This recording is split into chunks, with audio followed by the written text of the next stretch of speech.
أحمده وتعالى واستعينه واستغفره. حياكم الله وبياكم وسدد على الهدى خطايا وخطاكم. وأسأل الله العظيم رب العرش العظيم أن يجعلني إياكم من أوليائه المتقين، وأسأله سبحانه وتعالى بمنه وكرمه أن يتولانا برحمته أجمعين. أما بعد، أعوذ بالله من الشيطان الرجيم. بسم الله الرحمن الرحيم. ألف لام ميم، ذلك الكتاب لا ريب فيه هدى للمتقين. وقال النبي صلى الله عليه وسلم: خيركم من تعلم القرآن وعلمه. أيها الأحباب، لقد أمتن الله علينا بنعمة جليلة حين أنزل القرآن على عبده ونبيه محمد صلى الله عليه وسلم، فهو نعمة عظيمة حق لنا أن نفرح بها ونعلن اختباطنا بها. ألم يقل الله تعالى: يا أيها الناس قد جاءتكم موعظة من ربكم وشفاء لما في الصدور وهدى ورحمة للمؤمنين. قل بفضل الله وبرحمته فبذلك فليفرحوا هو خير مما يجمعون.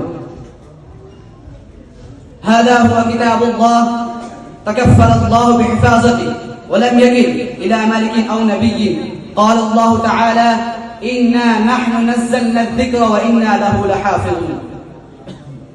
القرآن حبل الله المتين، القرآن عصمة لمن اعتصم به، القرآن حرز من النار لمن اتبعه، القرآن نور لمن استنار به، القرآن هو بشير ونذير وهدى ونور، القرآن هو ذكر حكيم، من قال به صدق، ومن عمل به أجر، ومن حكم إليه عدل، ومن دعا إليه هدي إلى صراط مستقيم. يا عبد الله، القرآن حجة الله علينا، كما قال الله تعالى: وأوحي إلي هذا القرآن لأنذركم به ومن بلغ. وقال النبي صلى الله عليه وسلم: القرآن حجة لك أو عليك.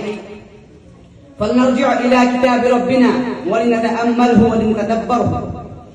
هذا هو كتاب الله، فيه سلامة من الفتن، فيه نجاة من النار، فيه سعادة أبدية. هذا بشير ونذير وهدى ونور، يشرح الله به الصدور وينير به البصائر. تنزيل من الله، تكلم الله به ونزل الله بواسطة جبرائيل عليه السلام إلى محمد صلى الله عليه وسلم لأمته، به السلامة والنجاة من فتن الدنيا وعذاب الآخرة. أما الذين يعيشون على قوانين الوضعية والأنظمة البشرية فإنهم في غلام دامس لا يخرجون عنهم ولا تنتهي مشاكلهم. قال الله تعالى: كتاب أنزلناه إليك لتخرج الناس من الظلمات إلى النور بإذن ربهم إلى صراط العزيز الحميد. يا عبد الله، إن الله جل وعلا جعل هذه الأمة مربوطة بقانون. على قدر عناء الأمة بالقرآن تكون رفعتها ويكون علفها، على قدر الإهمال الأمة للقرآن تكون ذلتها ويكون انحطاطها. قال عمر رضي الله تعالى عنه في الحديث الذي أخرجه مسلما بإسناده عنه، قال: سمعت أن رسول الله صلى الله عليه وسلم يقول: إن الله يرفع هذا الكتاب أقواما ويزع به آخرين.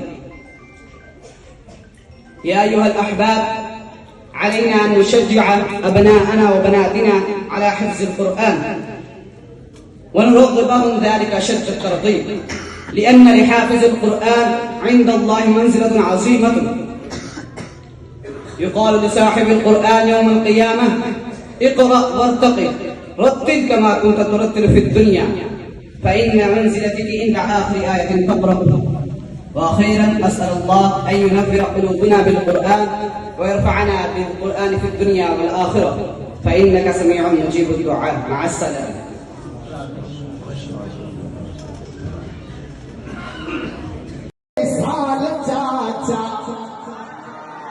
نبي دا چاچا